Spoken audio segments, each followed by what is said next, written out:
সুপ্রিয় দর্শক আসসালামু আলাইকুম। সবাই কেমন আছেন? আশা করি সবাই অনেক ভালো আছেন। তো আল্লাহর অশেষ রহমতে আমিও খুবই ভালো আছি। তো আজকে আপনাদের সাথে খুবই মজার একটি পোচ ডিম ভুনা শেয়ার করব। এই পোচ ডিম ভুনাটা খেতে কিন্তু খুবই অসাধারণ। জানি না কখনো খেয়েছেন কিনা? যারা খেয়েছেন তারা তো জানেনই। আর যারা না খেয়েছেন তারা অবশ্যই ট্রাই করবেন যে কতটা মজা এই তরকারিটা। তো আমি ডিম রান্না করার জন্য চুলায় ফ্রাই প্যান বসিয়ে দিয়েছি। এখন তেল দিয়ে পেঁয়াজগুলি একটু ভেজে নিয়েছি। এখন অল্প পানি দিয়ে দিব। ১ চা চামচ লবণ দিয়ে দিলাম। ১ চা চামচ হলুদের গুঁড়ো দিয়ে দিয়েছি।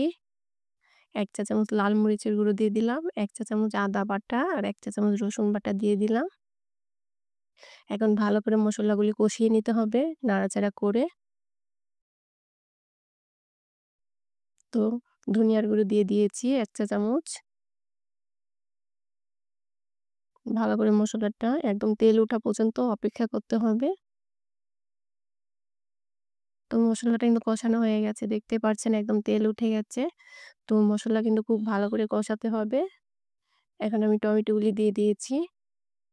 তো টমেটো দিয়েও ভালো করে কষিয়ে নিব।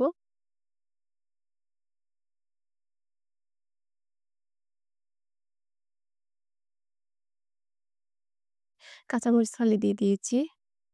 তো ডিম ভুনাটা একটু ঝাল, ঝাল করে ভুনা করলে কিন্তু ভালো লাগে খেতে।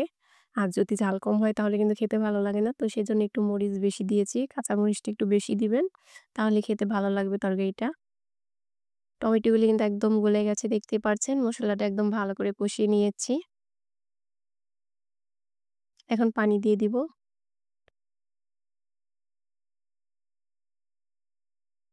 পানিটা বলক আসা পর্যন্ত অপেক্ষা করতে হবে। তো পানিটা বলক এসে গেছে। আমি ডিমগুলি ভেঙে দিয়ে দিব। পোচ ডিমের মতন করেই কিন্তু এই তরকারিটা রান্না করব। তো ডিমগুলি আর আলাদা কিন্তু ভাজার দরকার নেই। শুধু ভেঙে ছেড়ে দিবেন। আর একটু ফাঁকা, ফাঁকা করে দিবেন যেন একটার সাথে একটা লেগে না যায়। তো সেজন্য আমি এখানে ৪ টা ডিম দিয়েছি, বেশি দেইনি। বেশি দিলে দেখা যায় লেগে যাবে। তো সেজন্য।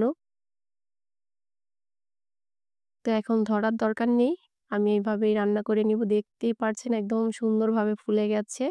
সিদ্ধ হয়ে গেছে কিন্তু। আর ভাঙেও নাই। তো উপরে দিয়ে আমি ধনিয়া পাতা কুচি ছিটিয়ে দিলাম।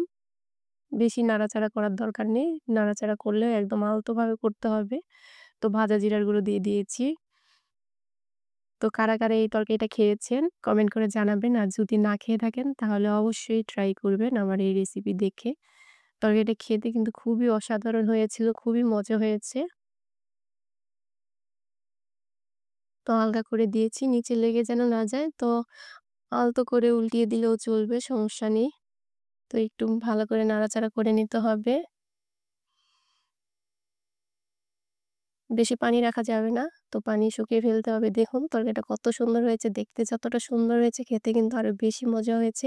তো এভাবে করে আমার রেসিপি ফলো করে বাসায় একবার হলেও ট্রাই করবেন। আর আমার রেসিপি ভালো লাগলে অবশ্যই লাইক করবেন, কমেন্ট করবেন, শেয়ার করবেন আর আমার পেজে ফলো করে দিবেন।